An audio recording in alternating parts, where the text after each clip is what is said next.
Ce sont des immeubles d'habitation de civils. Il y a plus de 120 civils qui ont été évacués de cet immeuble, une trentaine de blessés, la plupart ont été envoyés à l'hôpital et une femme est décédée dans cette attaque. Il y a quelques minutes, on assistait encore à des évacuations d'habitants. Donc vous imaginez bien que le bilan, malheureusement, risque encore de s'empirer. Et vous voyez, les services d'urgence sont à pied d'œuvre depuis maintenant près de 2 heures autour de cet immeuble d'habitation.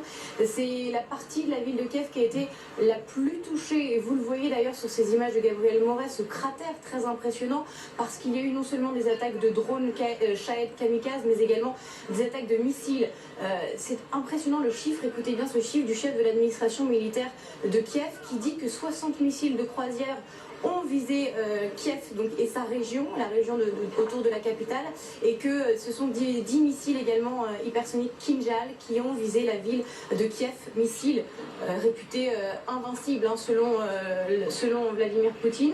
Mais Vitaly Klitschko, le maire de Kiev, nous a dit il y a quelques minutes que la défense antiaérienne avait été extrêmement efficace. Il a d'ailleurs remercié les partenaires, alors que vous le voyez toujours autour de moi sur ces images impressionnantes, la fumée qui s'élève dans le ciel, les fenêtres qui ont été soufflées, les voitures aussi, regardez, complètement carbonisées, la tôle éparpillée un petit peu partout, les objets personnels qui ont été propulsés hors des appartements sous le choc de l'explosion. C'est l'une des attaques les plus violentes de ces derniers mois ici dans la capitale. Le 29, il y a 3 jours, il y avait eu là encore une attaque très violente avec 29 personnes décédées.